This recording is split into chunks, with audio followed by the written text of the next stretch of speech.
Okay, great. Hi. Hello, everybody. Welcome to the NANOG afternoon tutorial session. This is the SP Security Primer, or Primer 101. If you're looking for Phil Smith's BGP Primer, that's in another room. My name is Roland Dobbins. I work for Cisco Systems on SP and large network security solutions. My colleague Barry Green was going to be giving this talk today, but Barry couldn't make it, so I'm doing my best to fill in his stead.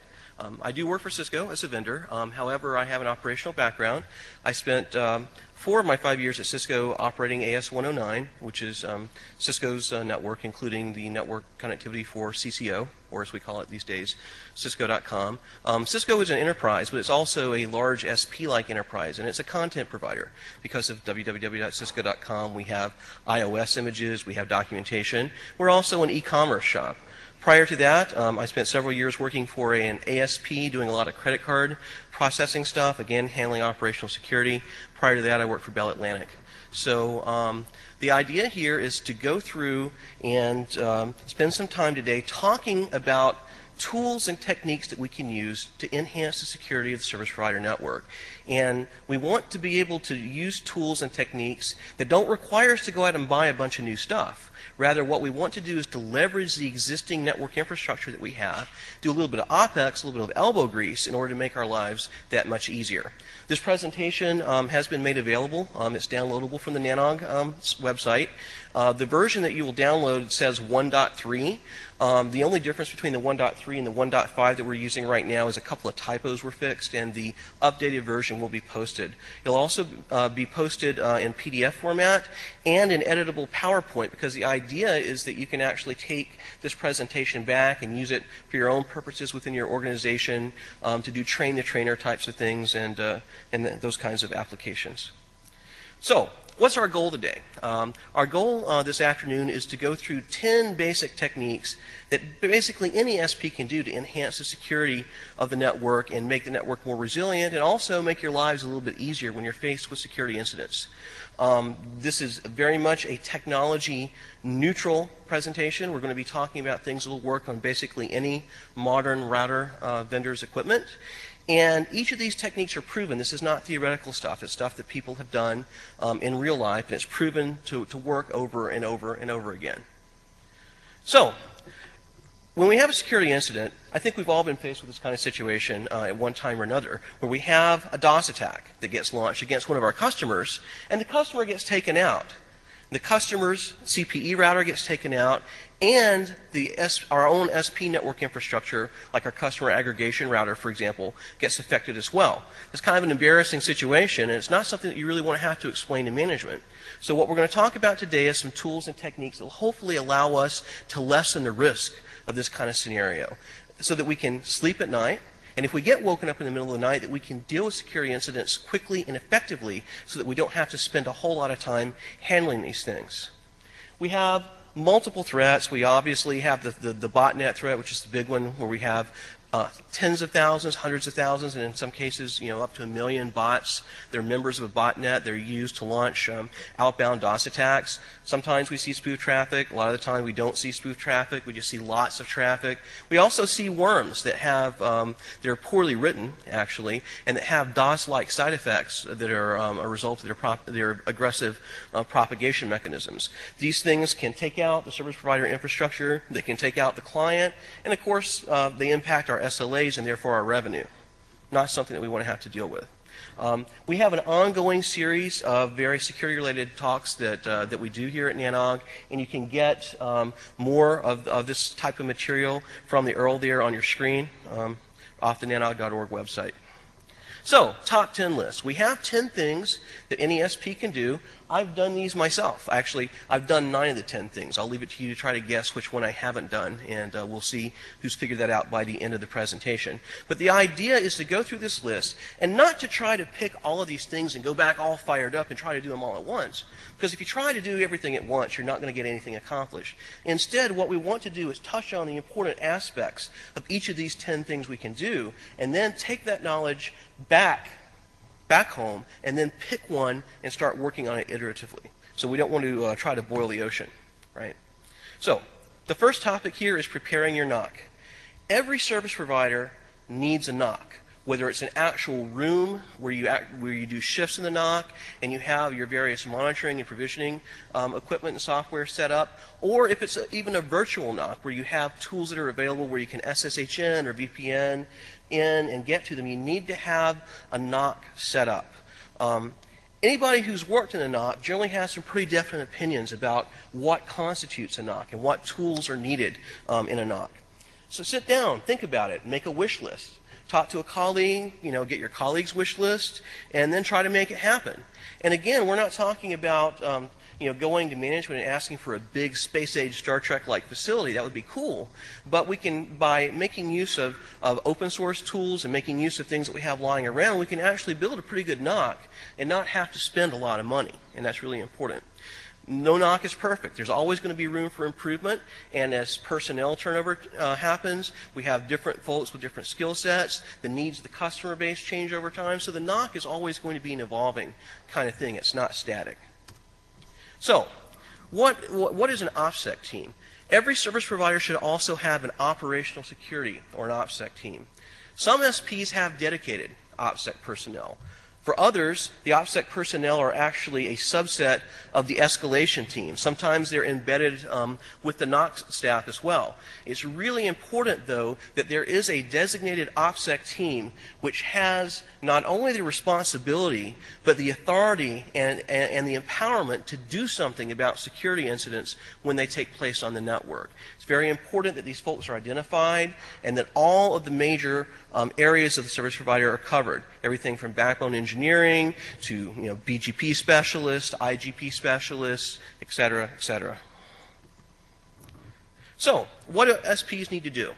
Well, the first thing they need to do is they need to come up with a security policy. It needs to be well thought out, with input from a lot of different areas of the service provider, and it needs to be articulated, and it needs to be written down somewhere.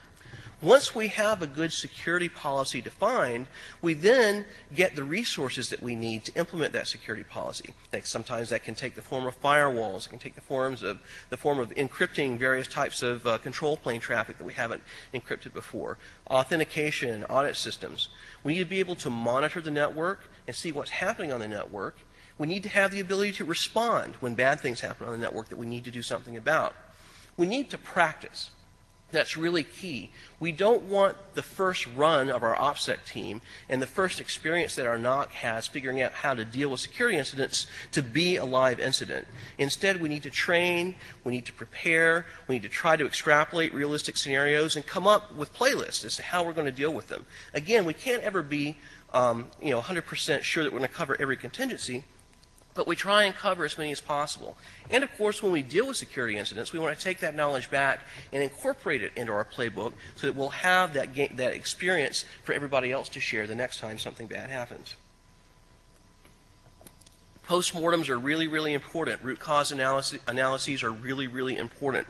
A lot of people don't want to invest the time to do this, but it really pays off. So I strongly urge you to incorporate that into your mix as well. So, the preparation problems. A lot of SPs don't really have NOCs. They don't have well-defined OPSEC teams. They don't have procedures written down anywhere. They don't have communications plans.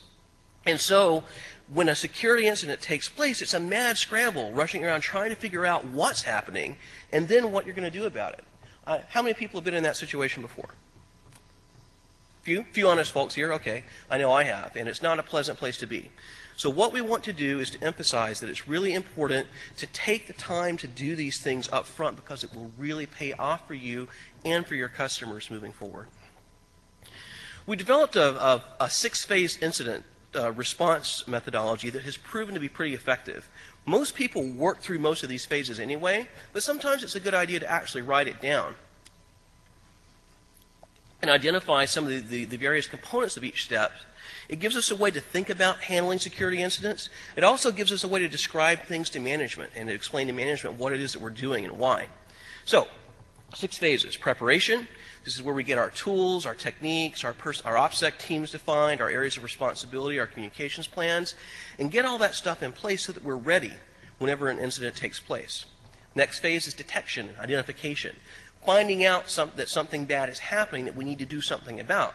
Oftentimes, detection consists of the customer calling up and saying, help, the internet's down. You got to do something to save me. That still is a very common detection mechanism. It's effective, it works, but we'd like to be a little bit more proactive if we can with tools and telemetry and so forth. So once we've detected or identified that something's taking place, the next step is to classify it. What is taking place and what is the scope of the threat? Is it a customer that's being threatened? Is it multiple customers? Is it the service provider infrastructure itself? This informs the next step, which is traceback. Figuring out where the bad stuff is coming from. Where is it ingressing the network? Is it coming from a peer? Is it coming from an upstream or a downstream? Is it coming from a cracked box in the IDC? So where is the bad stuff coming into the network from? Once we figured out where the bad stuff is coming from, we want to react. We want to react and mitigate the attack, stop the bad stuff from happening. And it's really key that we have enough visibility into the network and we have well-defined procedures so that during the reaction phase, we don't make a mistake and actually make the problem worse than it really is. That happens pretty frequently with SPs that are not prepared to deal with security incidents and have to figure it out on the fly each time. And now the sixth step, which in many ways is almost the most important step, but again, a step that a lot of people skip, the post-mortem. Excuse me. During the post-mortem phase, we need to sit down and take a look at how we handled the incident. What did we do well? What could we do better? And then take that knowledge and put that back into the sixth phase process so that we, in our preparation phase, so that we're ready to deal with the next incident. Mitigation communities. We're not talking about BGP communities here. What we're talking about are communities of interest. There are lots of different communities of interest that it's really important that service providers are members of and that they're aware of because they can really help us when we're dealing with a security event. Oftentimes, security events, of course, are not constrained just to one service provider. They can be big network-wide events like Slammer. They can be distributed denial of service attacks, and DDoS can, of course, almost by definition, has to emanate from multiple places on the internet, right? So it's important that we understand what these various communities of interest are and how they can help during a security incident. So here are some of the communities. We kind of laid them out here. This is not really intended to show the relationships between them, but some of the big ones. NSPsec is a forum that was started a few years ago, and it's taken off really well. And we have NSPsec Japan, NSPsec Brazil. We have the NSPsec Discuss list, which is not for operational matters, but a lot of folks who are involved in operational matters, as well as security researchers and vendors and other folks are present on that list to talk about various aspects of operational security. And we're working right now on establishing NSPsec for Korea, NSPsec for Taiwan, and NSPsec for China. We have Lawrence Baldwin's MyNet Watchman community. Gadi Evren over in Israel has formed the Drone Armies MWP and the FunSec list. And the idea for those is to really, he's following a lot of phishers and botnet herders. They're the first and CERT teams. There's dshield.org, which is affiliated with the Internet Storm Center and SANS. Then there are the telecoms ISACs and the other ISACs as well. So there are a lot of different communities of interest that we should participate in and be aware of and know how to get a hold of when we need them. DShield. How many people here are familiar with dshield.org? Okay, a few. DShield is a really cool resource. Basically with DShield, you can take logs from various types of devices. Routers, firewalls, Unix machines, Windows machines, etc., and you can upload them to dshield.org. And you can these logs that are collected are logs of security incidents. And by pulling them into dshield.org, they then are pulled into a big analysis pile.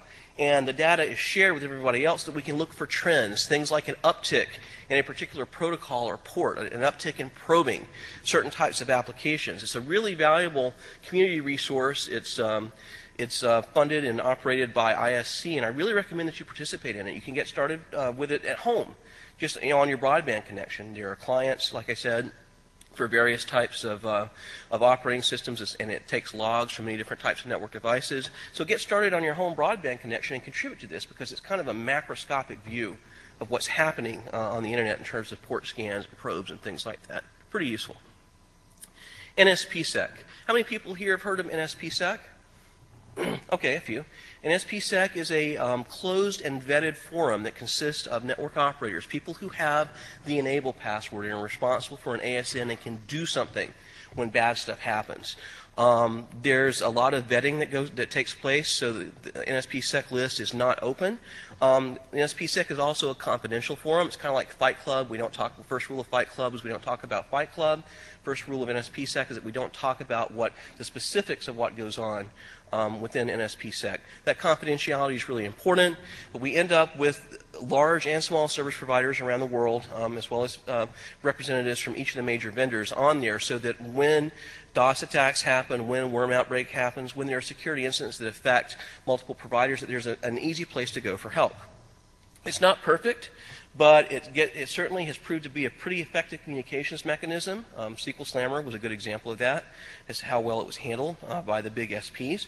It's hosted, like so many other lists, Jared Mach of Verio hosts it on puck.net or .net. And go to that URL, and that takes you through the application process and that kind of thing. This is an example of some, and I don't know how well you can make that out. It looks like it's an awful lime color. I apologize for that.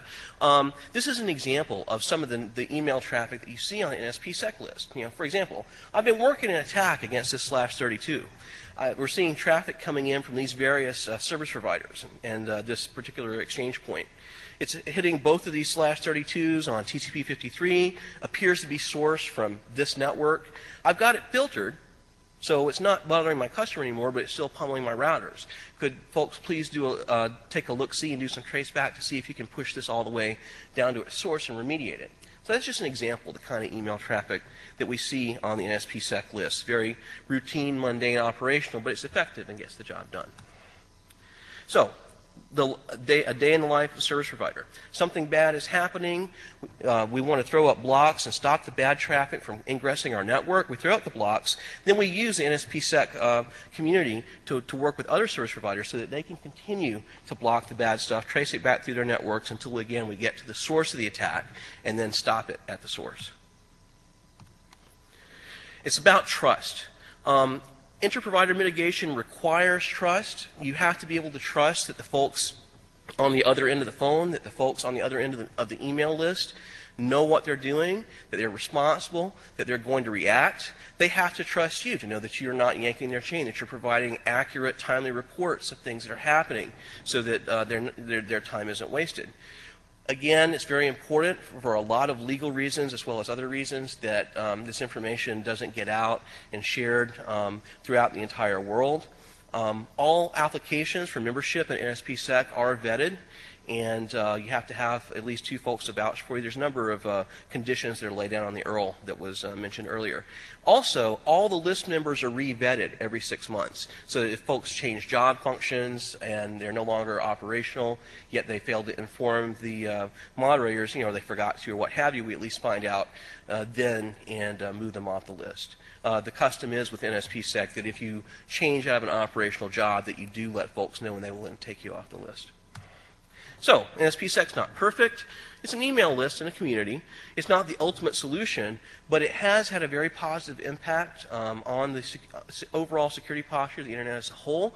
I urge you very strongly to check and see if your group, if your organization is a member of NSPsec, if you're a service provider. If so, then you might need to talk to folks internally to see if you need to be on that list. Maybe you don't. Maybe it's already handled. If your service provider is not a member of NSPsec, I strongly urge you to go through the application process, and let's work on getting you vouched for and on the list so that you can be part of this community. There are meetings associated with NSPsec. In fact, we're having one, a BOF, after this tutorial session is over with, in the Gold Room, I believe. Danny McPherson from Arbor generally chairs the BOFs, and he's chairing this one.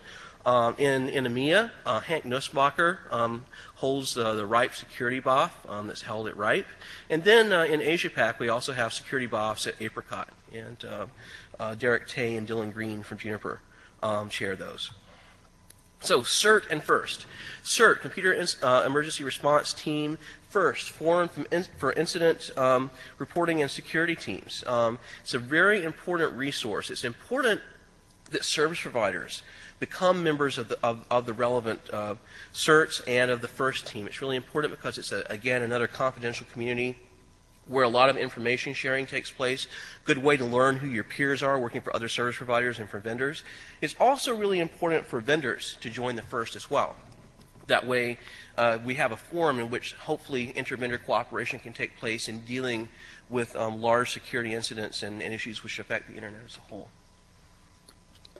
If you're not a member of FIRST, I strongly suggest that you go to the URL there and check it out. Definitely worth your time. It'll pay some dividends if your organization is a member of FIRST. So, moving on to our third thing, the INOC DBA phone system. So, the INOC DBA phone system, let's go ahead and skip a slide here. It's a little bit out of order. So essentially, when service providers are working attacks together, it's important that they be able to communicate. And yes, we have the NSPsec email list, and again, Jared Mach maintains the canonical NOC operators list on puck.vendor.net, but sometimes it's really important to be able to pick up the phone and get somebody with clue at the other end of the phone. And that is the problem that the INOC DBA SIP phone system is intended to solve. Basically, the idea here is that we want to have kind of a backphone, right? A NOC hotline that you can pick up and very easily get a hold of the appropriate folks at other service providers to work incidents together, folks who have the enabled password and can do something about a security incident. So how do you get started with the INOC DBA system? Well, you need to get a SIP phone.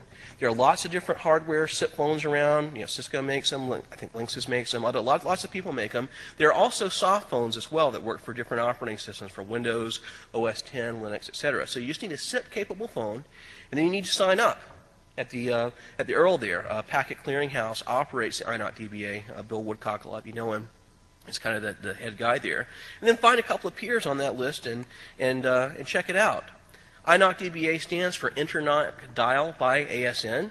So the idea here is if you need to reach somebody at AS 109, for example, you pick up the phone and you could dial 109.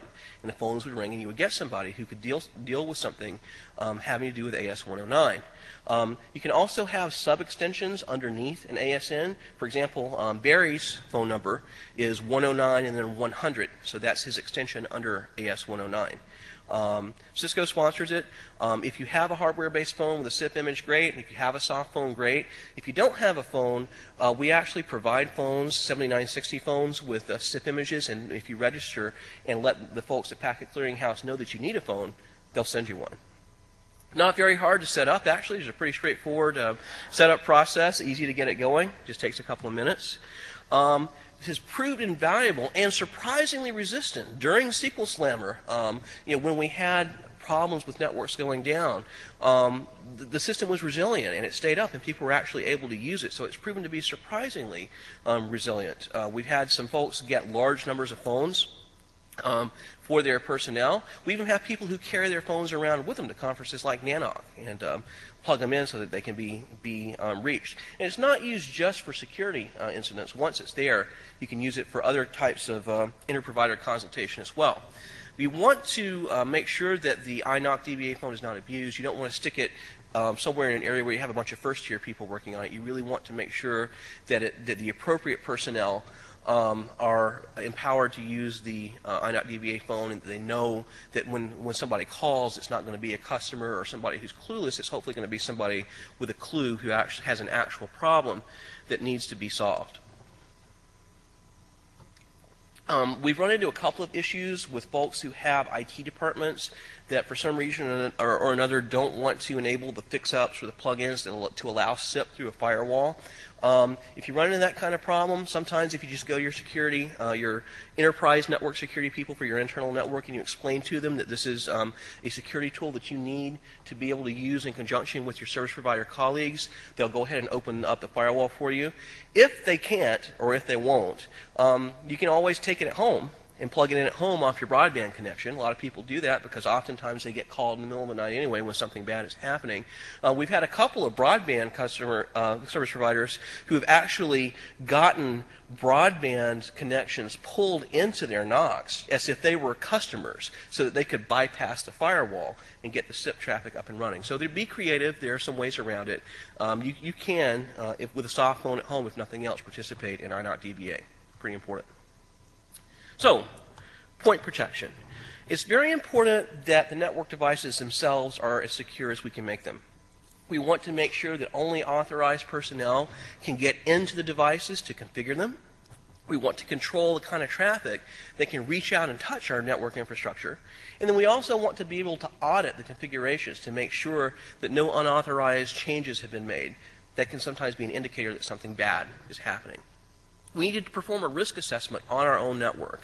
We need to look at every aspect of the network, from the backbone to the IDC to the NOC to any kind of remote access solution, whether it's SSH or VPN or what have you, and think about all the different threat vectors in each portion of the network, and then take the appropriate action to mitigate those threat vectors.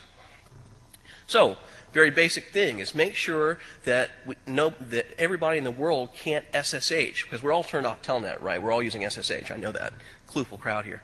So that everybody in the world can't just SSH into our routers. If we have an out-of-band management network, which we should, we want to make sure that the out-of-band management network is also secured, and that we use encrypted mechanisms to get into it, and that not everybody in the world can get into it. Very important. Again, use SSH whenever possible, so that way we reduce the risk of interception of password if there's a compromised device on the network somewhere that's capable of sniffing traffic.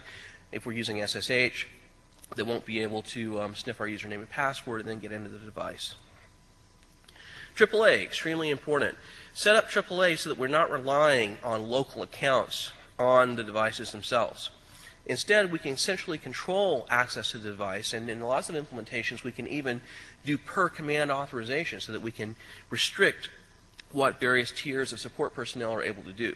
Extremely important to be able to centrally manage our access policy for the network devices.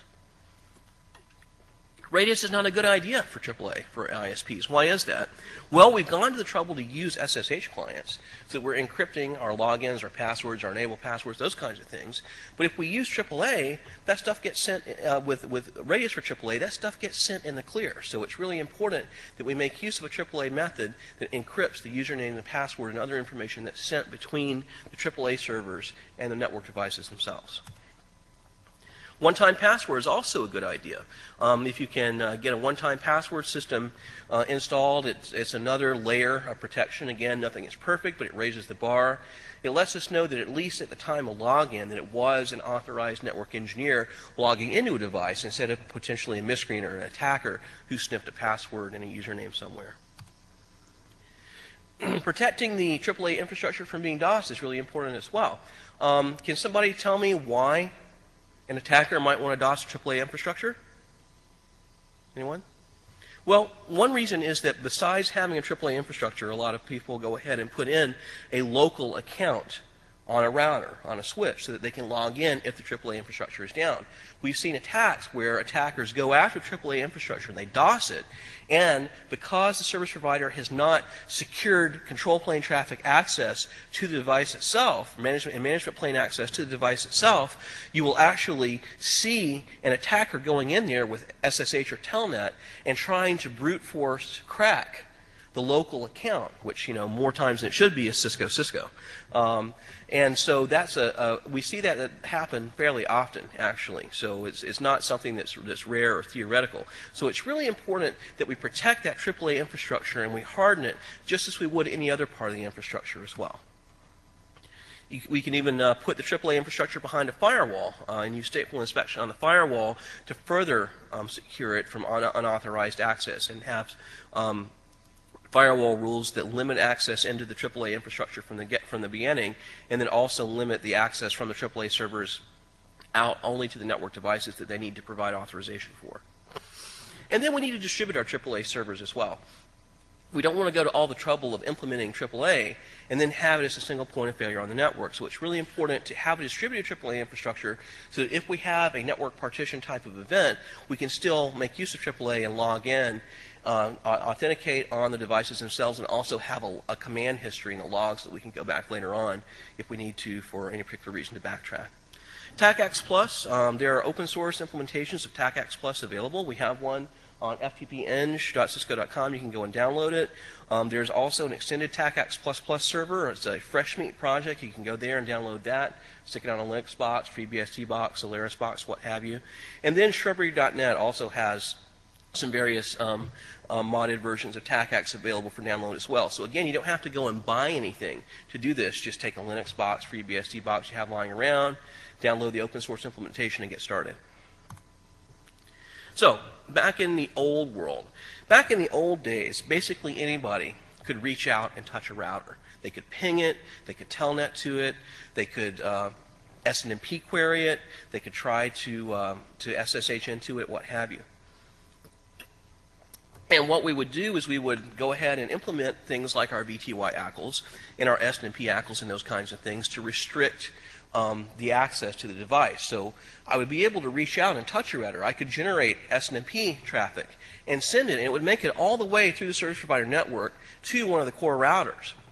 Then at that point, my SNMP GET query would be denied by an SNMP ACL. Well, that's great, except that should I really be able to send SNMP traffic to your routers from outside your network in the first place? I don't think so.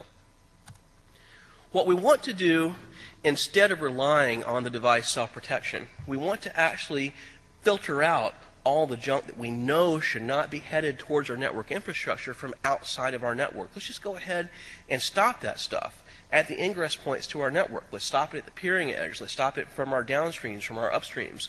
Let's stop it from our co-located boxes. Let's stop it from our customer access edge.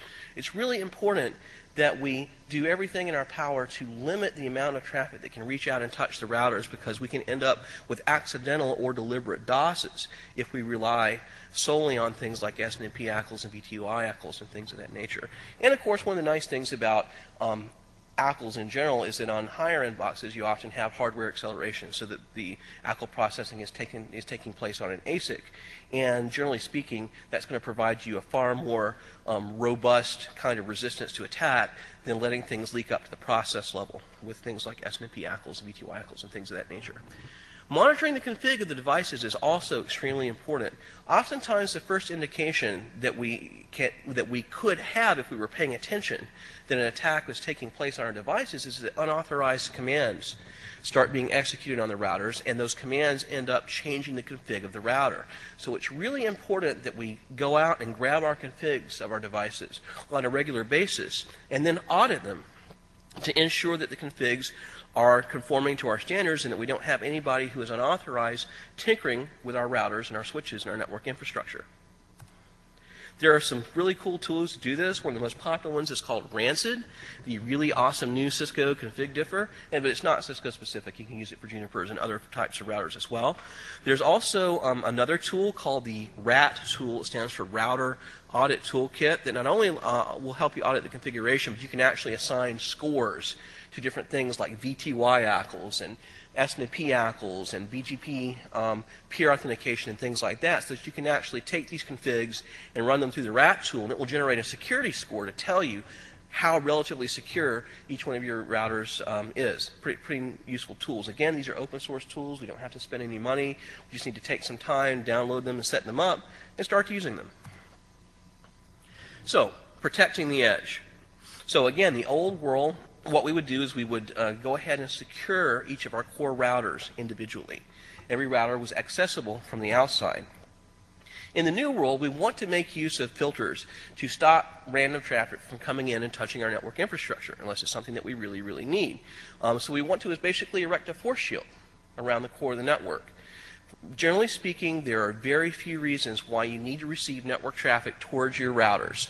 I mean, people need to be able to trace route through the network, that's fine, but unless it's a very special circumstance, people should not be able to send SNMP GETs to your routers. People should not be able to telnet to your routers. So we want to filter out all that garbage before it hits the routers and percolates up to the process level. There will be instances in which traffic does need to come in. For example, GRE tunnels, eBGP sessions, IPsec for managed VPN that you're doing for a customer, things like that. If we don't have a good handle on those things initially, we can use some various tools like classification ACLs to see what it is that's hitting our routers and look and make sure that it all seems to be legitimate, and then filter out the rest. Obviously, we need to understand what the address space is that's used in the core of the network so that we can perform this classification process. It's really important to summarize as much as possible, because the more we can summarize our address space and have a well-defined address space, the shorter and more manageable our ACLs are in general. So infrastructure ACLs, or IACLs as they're called. The idea is to permit only required protocols and then deny everything else headed towards the IP address space of the network infrastructure. We certainly want to go ahead and implement anti-spoofing here as well. One of the basics of anti-spoofing is we don't want to allow people to spoof our own addresses from outside and send that traffic into the network. That's a given. RFC 1918 space, we don't typically want to see that coming in from the outside world for obvious reasons. Multicast, same thing. And then RFC 3330 also has a list of some additional special use networks that you typically are not going to see traffic headed towards or originating from on the internet. Fragmented packets. This is an interesting subject. So a lot of folks go through all the trouble of doing a classification ACL or using NetFlow or some other techniques to identify the traffic that's supposed to head to their routers and then block everything else out, but they don't think about fragmented traffic. And that's really an important concept, because with on a lot of vendors' platforms, fragments are handled specifically in the access control list, and there's a fragments keyword that goes along with it. I'm not going to get into a discussion of this right now because we have a lot of material to cover in a relatively short period of time, but if you have questions about this afterwards, we can talk about it if we have time for Q&A. Otherwise, we can talk about it during the NSP security offer. I'll also hang around afterwards. But the point is we need to take care of special case traffic. Fragments is one good example. Another good example is other protocols. Most of the traffic that we see is TCP, UDP, ICMP, right? But there's 255 actual valid IP protocol numbers, 0 through 254. You know, there are protocols like GRE, ESP, AH, those kinds of things. Again, a lot of folks go to the trouble of doing classification ACLs and using NetFlow and what have you, and figuring out what should be headed to their routers, and they filter out all the TCP and UDP and ICMP-based traffic that should not be hitting their routers, but they don't think about the non-TCP, non-UDP, non-ICMP protocols. And so we've seen cases in which folks spend a lot of time and effort on their IACLs, got them up and deployed, but then an attacker turns around and uses something like IGMP just to send a flood of packets, and it goes right through those ACLs or those firewall rules, whatever you're using, just as if they weren't even there. So it's really important to think outside the box here, and not just limit yourself to the classical kinds of traffic that we deal with on an ongoing basis, but think about all the various IP protocols and ensure that we only allow the ones to your infrastructure that need to get there from the sources that are legitimately allowed to originate that kind of traffic headed towards your core.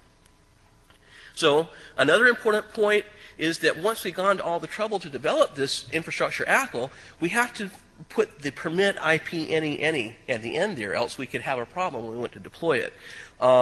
The IACL is deployed inbound on the ingress interfaces coming into the network at all the various edges. Again, we want to filter out fragments as well as other rarer types of IP protocol traffic we don't normally see, but that has no business headed in towards our core. So what does it look like here when we have our infrastructure ACL deployed?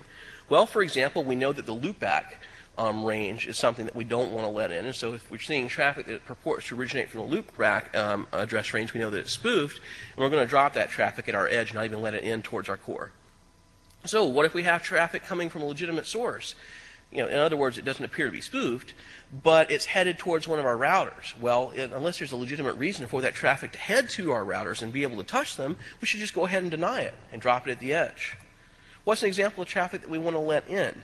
Well, let's say that we have TCP 179 because we have a BGP session going with the customer. Well, obviously we want to allow the traffic bidirectionally through our IACLs so that the BGP session can come up and be maintained.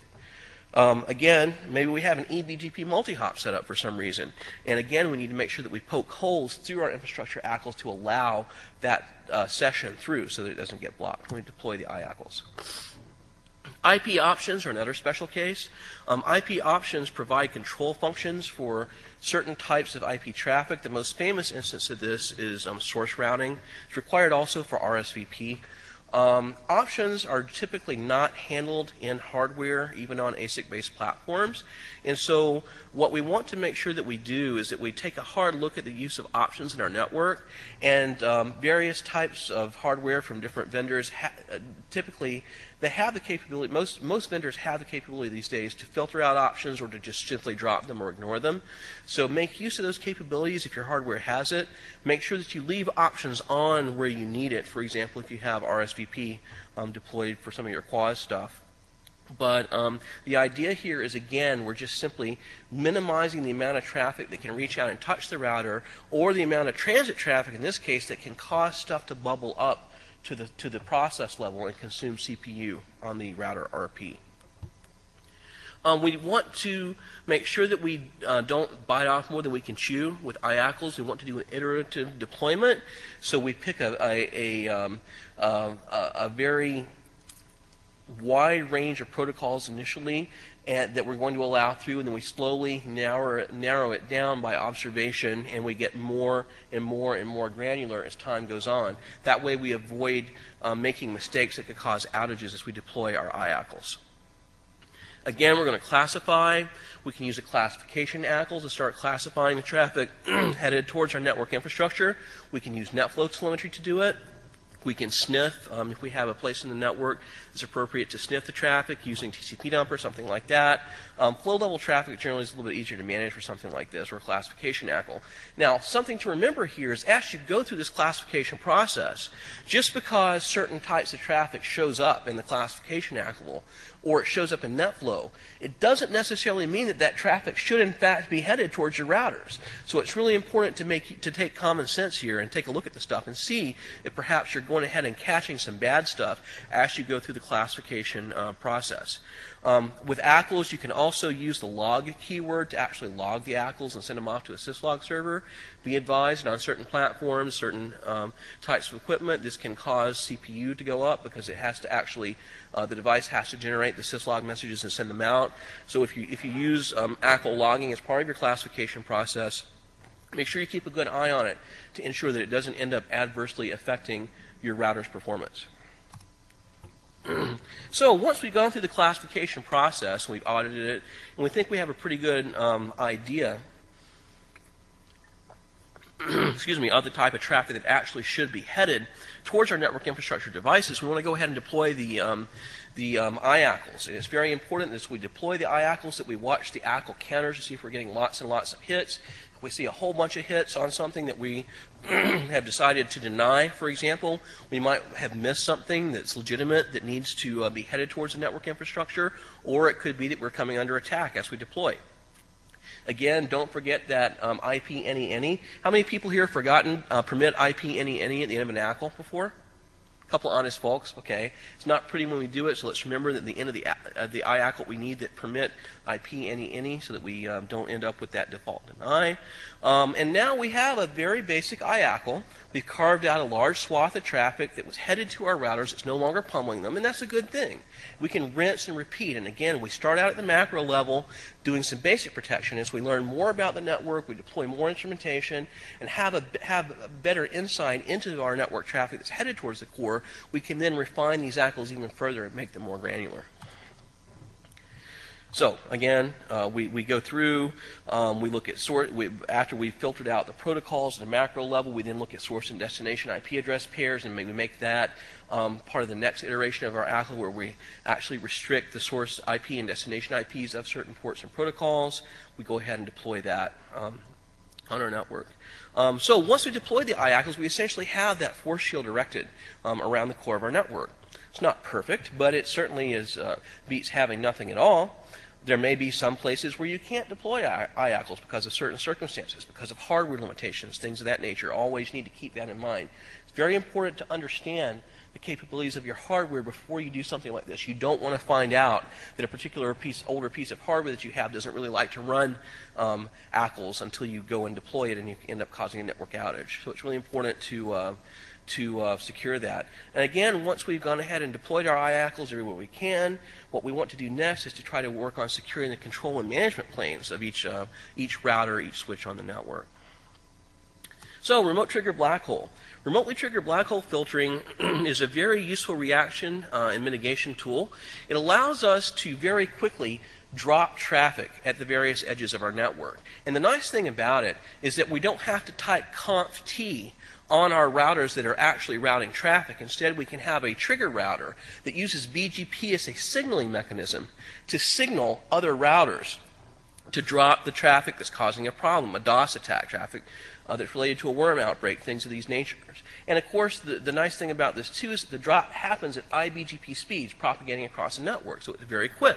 This is probably the #1 reaction and mitigation tool that SPs have at their disposal today. And again, it doesn't require buying anything. We just go ahead and leverage the routing infrastructure that we already have and the protocol we're already familiar with, BGP, to use it as a reaction and mitigation mechanism. So how does this work?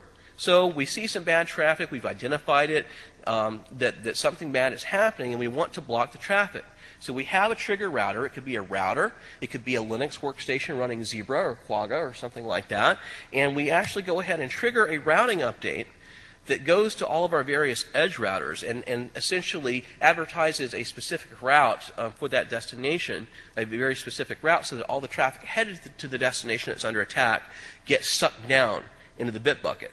That's a way that we can take pressure off the customer. Now, one thing to realize is when we're doing destination-based remote trigger black holing, which is the most common form of remote trigger black holing, that we are, in effect, completing the DOS for the attacker.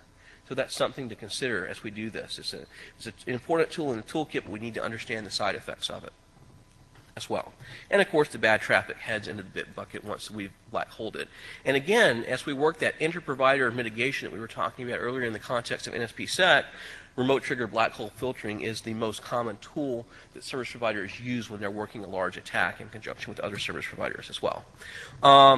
This is, again, a very common tool. It's proven. It works very well.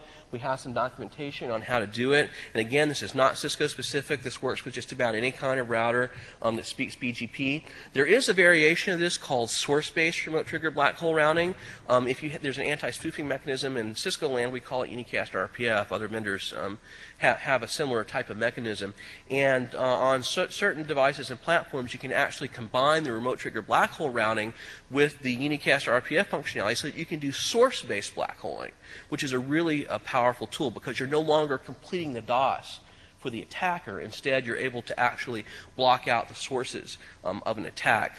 Another thing to think about in terms of remote trigger black hole filtering is that you may want to whitelist certain address blocks, like for example your NOC, or you might want to whitelist the root name servers and the TLD name servers and things like that, because you don't want an attacker to perhaps generate a spoofed attack coming from outside your network and fool you into black holing an important part of the internet infrastructure that your customers need in order to be able to make use of the internet.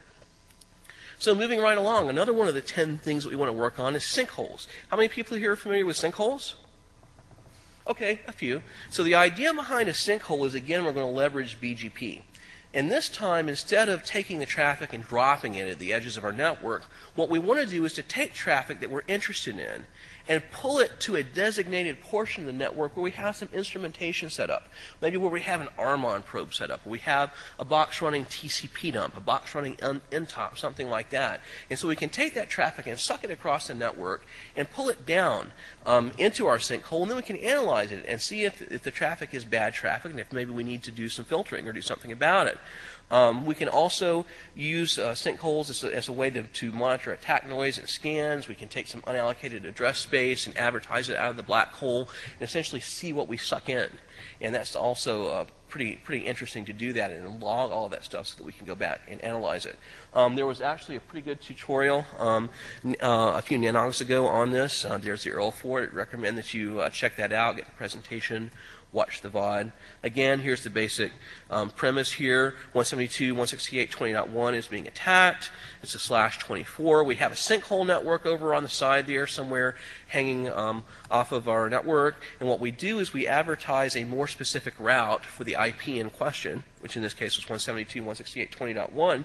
We'll put a /32 route into our IBGP so that we have a more specific route and we can suck the traffic that was originally headed for the target of that attack into our sinkhole. And that way, again, we can take a look at it with our instrumentation, and if we've implemented a scrubbing center of some kind, we can maybe scrub the bad traffic and then re-inject the good traffic so the good traffic will head on back down to the victim. So again, when we advertise a default route in a service provider network, we can pull in all kinds of interesting stuff, again, scanning worms, malware that's looking to propagate, worms that sit there and chatter that go across the entire IP address range, like code red and NIMDA, things of that nature. So if you don't have a default in your network, putting default in the sinkhole can be pretty useful. Now, one thing you have to be careful with the sinkhole, however, is that you can suck down a lot of traffic really quickly. And sometimes this is bad traffic, maybe at very high rates of PPS. So when we use a sinkhole, we need to make sure that we're watching what's happening, that we understand the amount of traffic that we're pulling down, that we don't end up melting part of our network. And that's also something to consider if you use default in a sinkhole, because default route is default route. And if something bad starts happening, generating a lot of traffic headed towards non-existent net blocks, it's all going to be sucked down into that sinkhole that's running the default route. So you need to be careful about that. Another technique that we can use in conjunction with sinkholes to kind of lessen that danger of sucking down so much traffic is to anycast the sinkholes. How many people here are familiar with anycast, IPv4 anycast? Okay, a few folks. So basically with IPv4 anycast, what we do is we take an address block and we advertise that address block, that same address block, from multiple places within the network within our IGP. Okay, perhaps within our IBGP, we don't want to leak it out necessarily to the outside world. But the idea here is that we can build multiple sinkholes, all using the same address blocks in different portions of the network, so that if we have a large distributed attack come in, and we want to analyze that traffic, maybe we want to try to scrub it and send it back out, if we have that capability within our sinkholes, that we can simply send a single BGP advertisement, IBGP advertisement, or single IGP advertisement if we're doing it that way, and suck that traffic down into multiple places around the network, so we're not backhauling a lot of DOS traffic or a lot of worm traffic, and we can that way distribute the load and not run the risk of melting part of the network by pulling too much traffic down. Source address validation. At this stage in the game, year 2006, the 21st century, there's really not a valid reason for spoof traffic to be able to egress from your network and completely spoof traffic to ingress your network. We have enough capabilities now in hardware devices and in software that we have anti-spoofing technologies as basic as ACLs, as well as things like unicast RPF, that we can really, if we put our minds to it, work to reduce the amount of spoof traffic on our network to practically zero. The original RFC for this, BCP 38, RFC 2827, there has been an update recently to this, BCP 84. The idea here, though, is to talk about ingress filtering, defeating DDoS, because at the time a lot of DOS attacks were spoofed, by employing anti-spoofing technologies. So what is BCP 38? Essentially, what we want to do with BCP 38 is to ensure that spoof traffic cannot ingress the network. That's not just from our edges, from our peers, not just from our upstreams or our downstreams, but it's from our customers as well. We have a block, 96.0/19 or whatever, and then we have that block allocated, broken up into /24s for various customers. Well, each one of those customers should only be able to source traffic from his individual /24. There is no good reason for him to be able to send traffic that appears to originate from somebody else's /24. So it stands to reason that what we would want to do is go ahead and filter the traffic as it ingresses our core from the customer network, and only allow him to send traffic that purports to be from his assigned source addresses. With BCP 38, we want to filter as close to the edge as possible. We want to prevent potentially spoof traffic from ingressing the network. So at all of our various edges, again, our peering edge, our customer aggregation edge, our IDC, if we're a broadband provider, the broadband access edge, we want to filter traffic and filter out spoof traffic as close to the edges of our network as possible. If there are places in the network where we can filter both source and destination, we want to do that too. We want to be as tight with this as we can.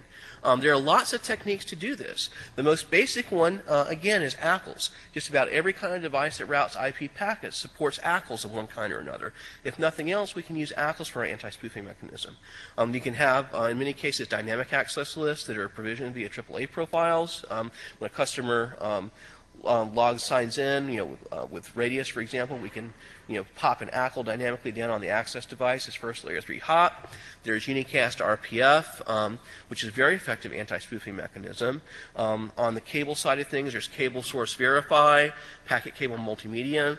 And on the Metro East space, we also have IP source verify, as well as DHCP snooping on the Ethernet side as well. So all of the various types of access technologies have anti-spoofing mechanisms that we can implement today that have been around for quite some time. It's really important to understand that we have to be conservative as service providers, right? We have to make sure that changes that we make don't break the network and don't make our customers want to go and buy service from somebody else. It's important that the service provider has operational confidence in the equipment, understands its capabilities. And what we found in talking to a lot of SPs is that the reason that they haven't implemented BCP38 and they haven't really implemented aggressive anti-spoofing at all is because they lack operational confidence in the technology. They're not sure how it works.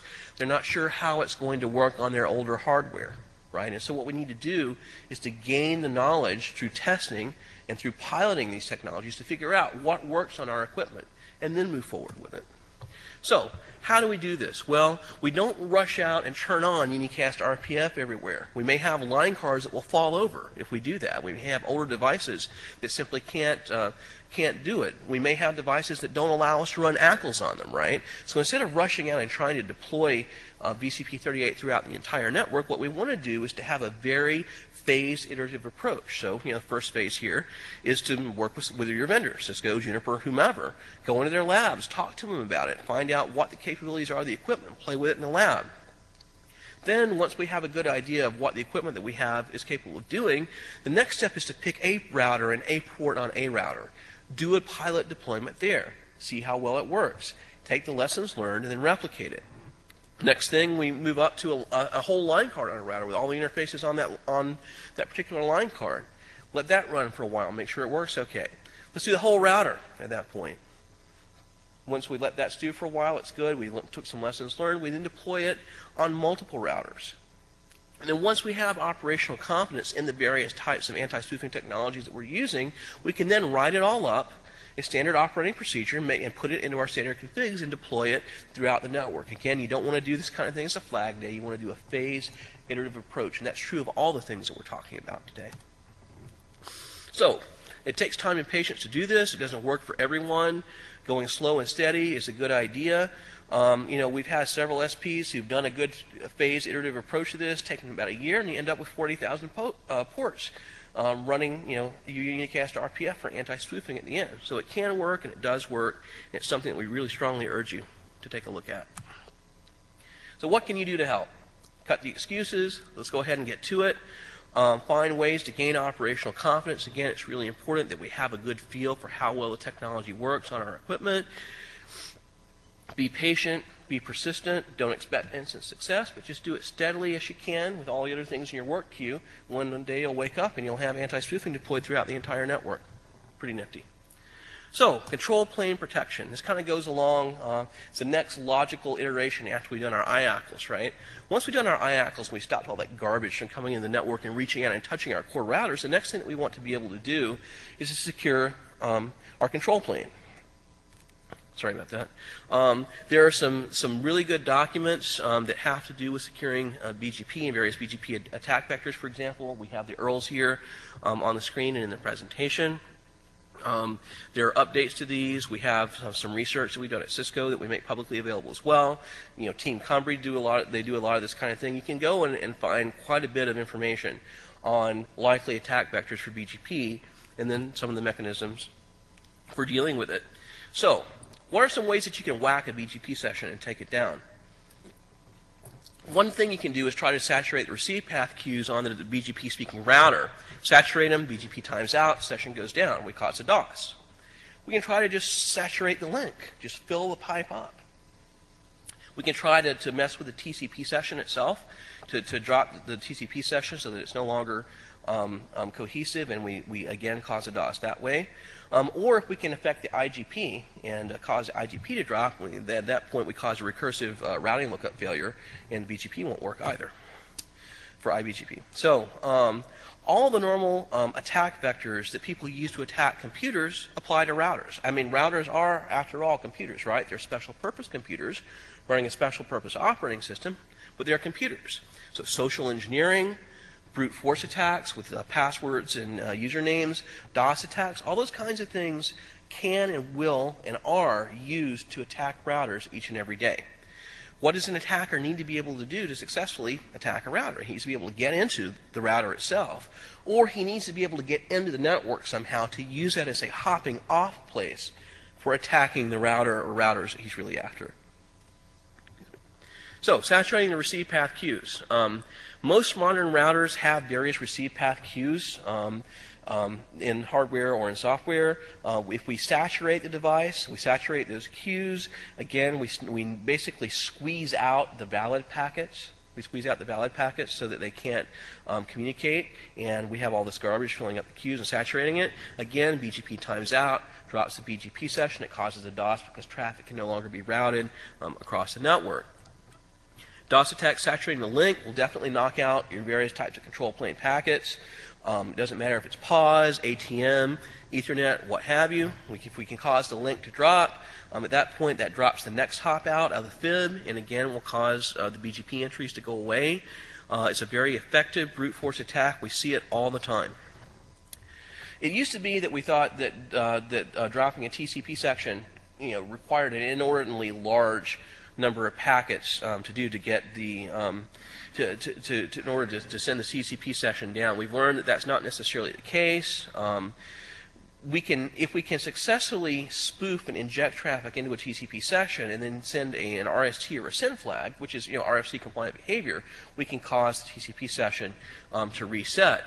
What do we have to do in order to do that? Well, we have to successfully match the source address of one side of the BGP conversation. We have to match the appropriate source port. We have to match the destination address, which is obvious, and the destination port, which is also obvious for BGP. And then we have to match the sequence number and get inside the window there. We've seen some attacks. Remember a couple of years ago, a guy named Paul Watson demonstrated that this was a little bit easier than had previously been thought. It doesn't require nearly as much traffic to try to make this happen. So it's something to be aware of. What are some ways that we can defend against this? Well, we certainly have our various methods that we already talked about, IACLs, anti-spoofing, things of that nature, but it still is possible in certain circumstances that folks could try something like this. So what's one way to deal with it? Well, the Generalized TTL Security Mechanism, GTSM, otherwise known as the TTL hack, is a cool hack that allows us to stop traffic from even talking to the BGP session. What we can do is we can configure a router so that when it generates the BGP packets, that they have a TTL of 255, and that they reject packets that have a TTL lower than 254 or 253. And of course, this makes sense if you think about it. If we have a normal BGP peering, obviously not an eBGP multi-hop peering, but we have an IBGP peering or a normal eBGP peering, we're not going to go more than 2 hops, right? It's, by definition. So what will happen in this case is if we go ahead and use the GTSM, which is supported, I think most modern router vendors support the GTSM, and we configure it this way, it doesn't matter if somebody can spoof the TCP session and even get in there and get within the sequence window of the sequence numbers, because we're going to drop that traffic before it even gets to TCP because of the TTL expiry. So it's a pretty cool little hack, actually.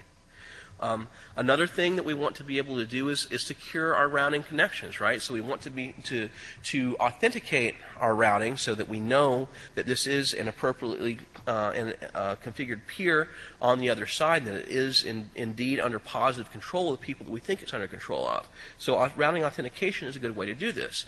The typical way that this is done with most routing vendors is MD5 peer authentication. There's also some good side effects of this besides the basic premise of authenticating your routing protocol relationships. It also allows us to stop malformed packets from tearing down a session, because the MD5 checksum is typically done on the TCP part, not just on the routing update. So it's actually a pretty effective mechanism in that regard. The one thing that this can't protect against, however, is that if somebody compromises a router that is set up properly, that has routing authentication and all this good stuff, if somebody compromises the router and then starts generating bogus routing updates, there's nothing that the authentication is going to do because the session is authenticated. So we still need to do all of our other things as well. Turning on the MD5 authentication is not a panacea. It raises the bar, and that's a good thing, but it's not the end-all, be-all of router security. So, another attack vector. attackers will often go up against the IGP. BGP, of course, depends on the IGP. I mean, we can have static hold-down routes at our edges, but if we want to get the traffic across our network to its ultimate destination, the IGP has to be in place as well. EIGRP and OSPF, of course, can potentially be DOSed in this way from outside the network if we're not doing appropriate IOCL filtering, because they are dependent upon TCP/IP. ISIS, of course, is the big exception because it runs across CLNS. So, if we were going to attack the routing protocol itself, or use it as an attack mechanism, we could get in there. What would we want to do as an attacker? Well, one thing we might want to do is to suck the traffic somewhere in the network where maybe we have a compromised host that's in a position on the network topology where it can sniff traffic. So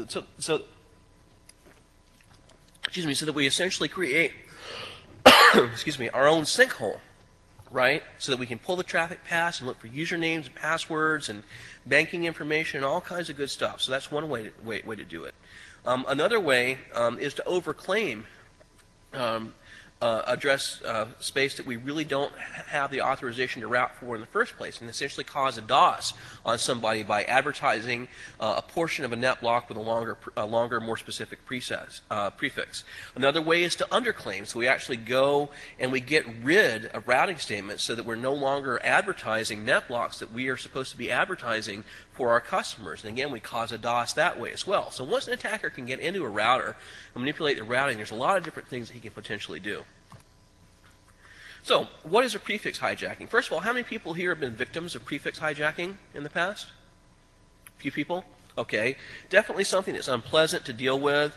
What happens is that somebody announces some address space that doesn't belong to him, and perhaps his peers, his upstreams, whomever, don't have route filtering in place, and so they will actually accept that advertisement, and sometimes this person might advertise a more specific chunk of the routing space, and so suck down traffic that's really intended for you, and it causes a big disturbance. It can oftentimes be very frustrating to deal with.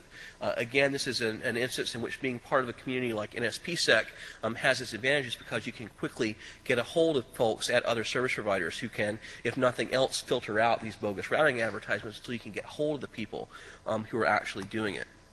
Lots of well-known instances of this happening. There was one that was discussed on the NANOG email list a couple of weeks ago, as I recall. So for malicious routing injection, what can service providers do?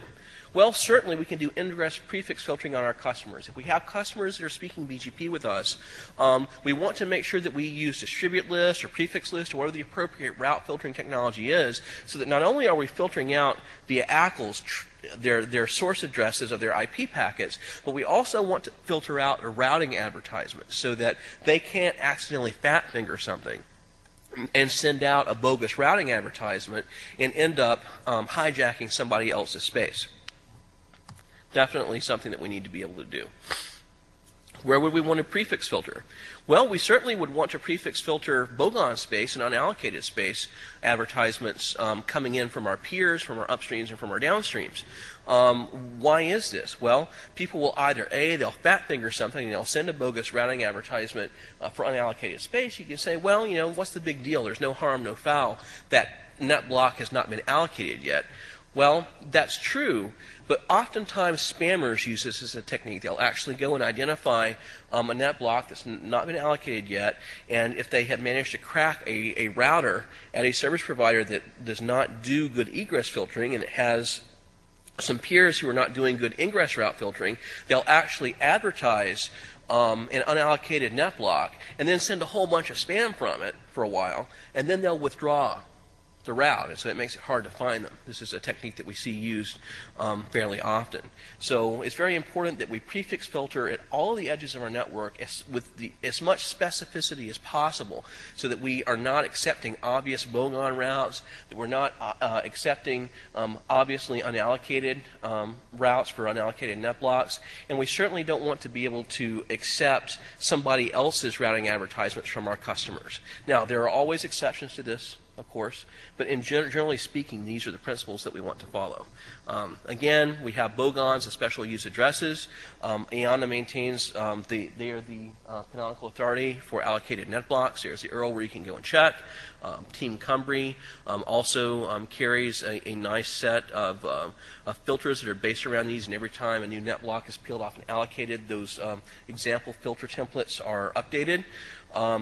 We also have special use addresses that are intended for special use. Things like 127.0.0.1, which is a loopback, the test network 192.0.2/24. Again, these are things in the normal course of events that you just don't see advertised across the internet. Prefix filtering. So we definitely want to apply prefix filtering to all of our EBGP neighbors, to and from our customers, to and from our peers, to and from our upstreams, to and from our downstreams. Kind of a given. So, total visibility. So we talked about all these different things that we can do to join communities. We've talked about ways to harden our network infrastructure. We've talked about ways to try to secure our control plane infrastructure so that we don't accept bogus routing updates and things of that nature.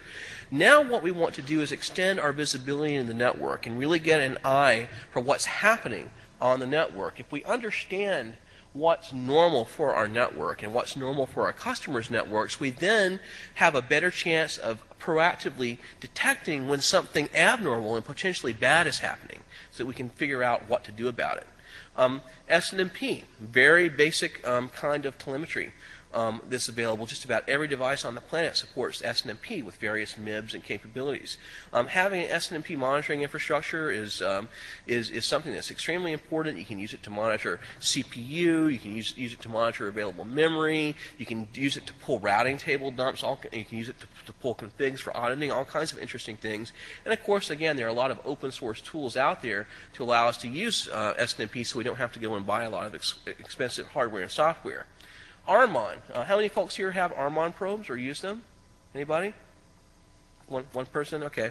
So Armon probes are useful if you have a place in the network where you can do port replication and sniff traffic. Armon probes are a great way to characterize traffic passing through that particular point on the network. There are commercial Armon probes, but again, there's software like NTOP that allows us to do Armon using open source software. Again, it doesn't cost us any money. We just find an old box lying around somewhere, put Linux or FreeBSD on it, and there we go.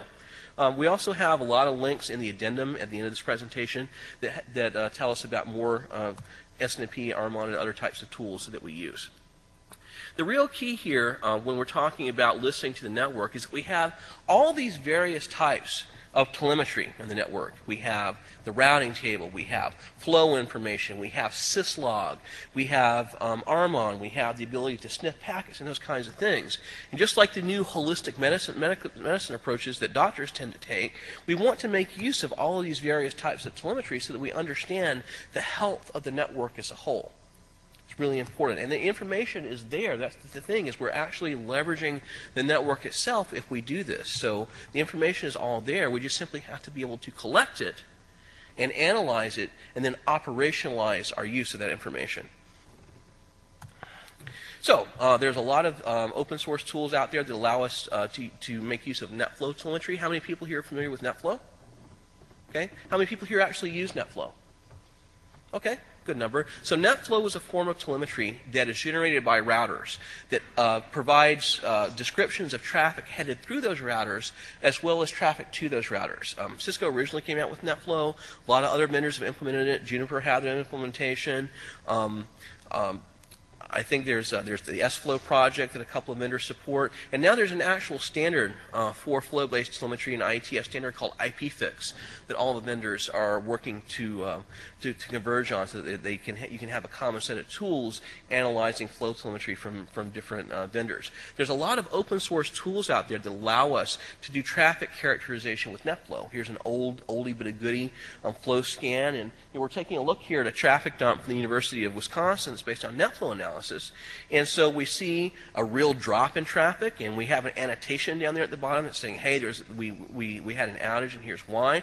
Then we see a spike in traffic as well, and so we can go back and investigate that and see if that's an incident that maybe we need to take a closer look at. There's a great NetFlow analysis system called Stager. Again, this is open source software. It's a web-based system. It has a Postgres backend. It makes use of the OSU Flow Tools, which is an open source NetFlow collection suite, to suck in NetFlow telemetry from various types of routers. And it sticks them in the Postgres database. And it has a nice web interface. You can run all kinds of reports, packets per second, bits per second, what types of traffic you're seeing, how much. It'll do graphs. Very useful for traffic engineering purposes as well as for security purposes. There are other types of data visualization that we can do. The RRD tool library is pretty useful for this in conjunction with tools like MRTG and other types of telemetry analysis systems. Here we have some good examples. One of them that's very interesting is the graph on the upper left there. That's actually a graph of DNS queries per second, and it's broken down by record type. And you can see that there's a real spike in MX record queries there at a certain point in time. A real spike in MX record queries like that stands out might be indicative that maybe one of our customers has been compromised and his box is being used as a spam proxy, right? So there's a lot of different inferences that we can make from the various sources of telemetry available on the network if we're simply willing to spend the time and effort to deploy the tools to make use of it. Again, we're seeing some traffic spikes. This black graph on the right shows both inbound and outbound traffic. The outbound is on the positive axis. The inbound traffic is on the negative axis. And again, we see the spike right there, throughput. We're doing some latency monitoring there on the bottom right. And then we see a spike in round-trip time latency. Again, this can be something to look at. Perhaps we're undergoing a DOS attack or some other kind of problem that might be security-related that we need to investigate. Armon, again, very useful tool. NTOP, nice open source. Armon probe, ntop.org is where you get it. Has a nice web interface, and of course, Armon is actually looking at the packets themselves and can give us information like TTL, for example, and other very detailed information out of the packet header as well as the payload. And then, of course, we have our routing protocols. Monitoring our routing protocols for spikes, for drops, and things like that can be pretty useful. And, of course, here is a canonical example of SQL Slammer. We see at the time the global routing table was about 128K, and then with all the disruption caused by SQL Slammer as various devices went down due to just the overwhelming amounts of traffic, we saw all these BGP speaking routers go down, and then the number of prefixes just plunges, down below 124K. Then we see a recovery cycle there. So again, this is a way to infer the global impact of an event like SQL Slammer. That's one way to do it, is to look at its effect on the global routing table, which of course directly impacts reachability.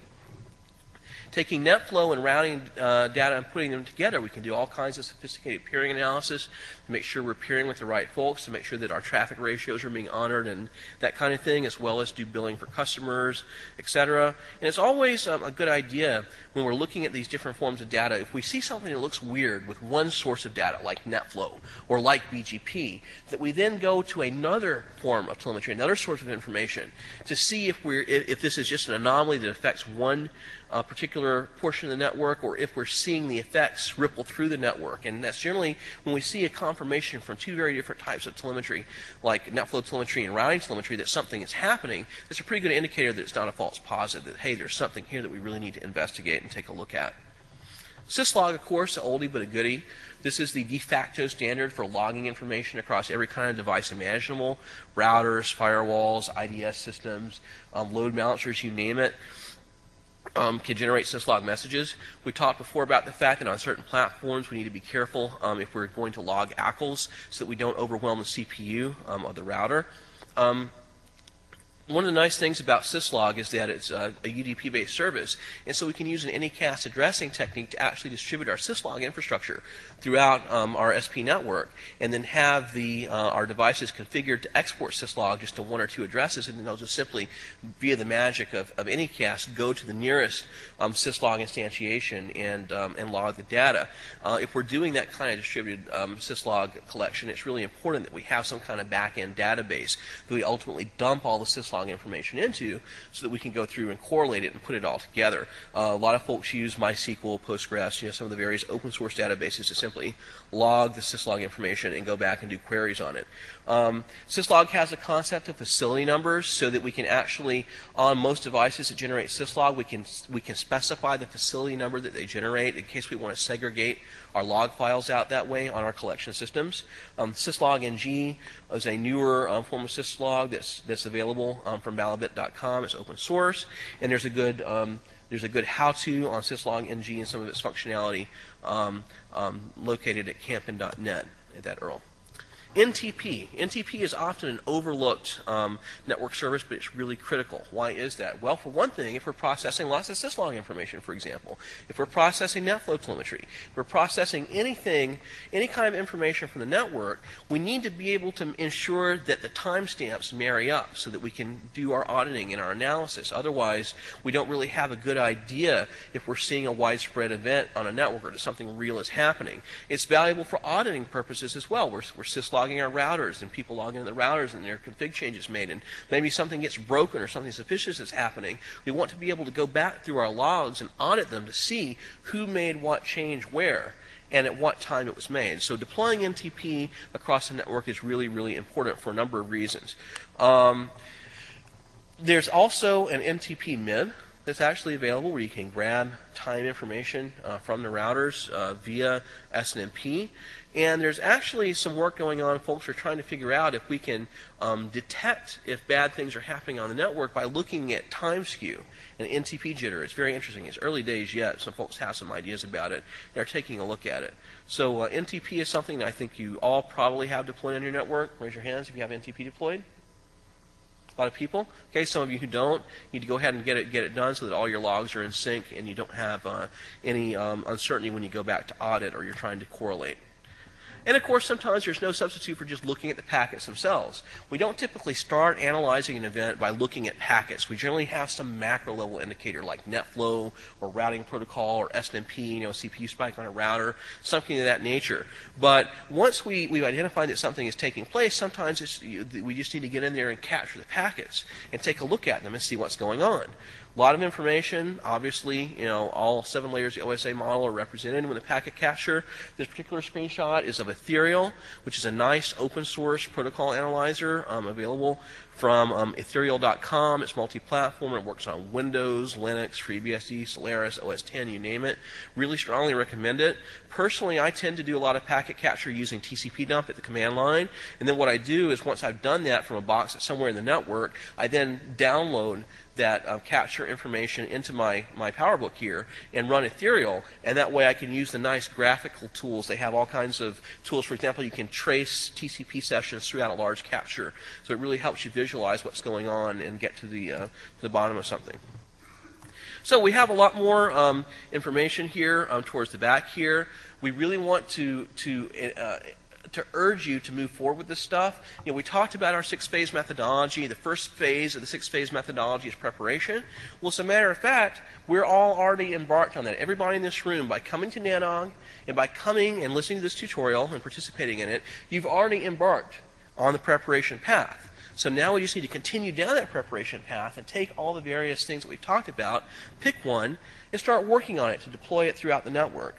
We need to document it as well so that we share the knowledge. We need to take this information and disseminate it to our peers so that we're not the sole gatekeepers here, so that other folks know how to make use of these methodologies and these tools as well. It's really important to have a CERT at your organization. It's really important to have an OPSEC team. Get on the NSPSec mailing list if you're not already. You can check first within your organization to see if the appropriate folks are already on there. Same thing for INOC DBA. There's a directory at the PCH website. You can actually go and look up and see what organizations are on INOC DBA and who from those organizations are already there.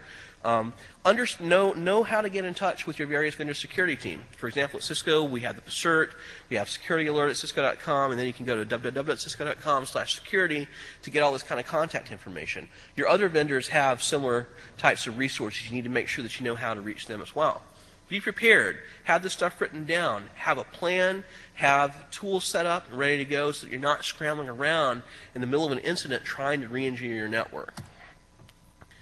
Before you go and get really excited and talk to all your peers and your customers, make sure that you have all this relevant information about your own organization first. It's always good to start inside the organization and then work your way out as you gather all these things and work out the policies and procedures and get the communication plans in place and those kinds of things.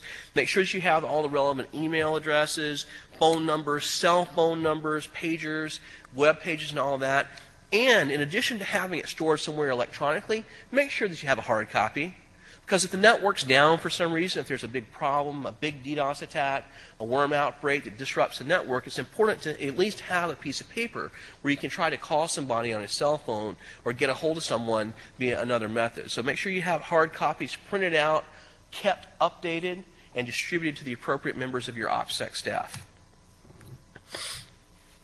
Again, with the OPSEC team, make sure that the OPSEC team not only has access to all the resources and tools and communications plans and escalation paths within the organization, but that you know who your colleagues are with other service providers and with your vendors as well. There are canonical, email addresses that every service provider should respond to. Have you registered your NOC, the canonical NOC list there at puck.nether.net? Go and check. If your NOC's not in there, please go and add it in there. RFC 2142 defines the various email aliases that all service providers should have for customers to reach for various types of purposes.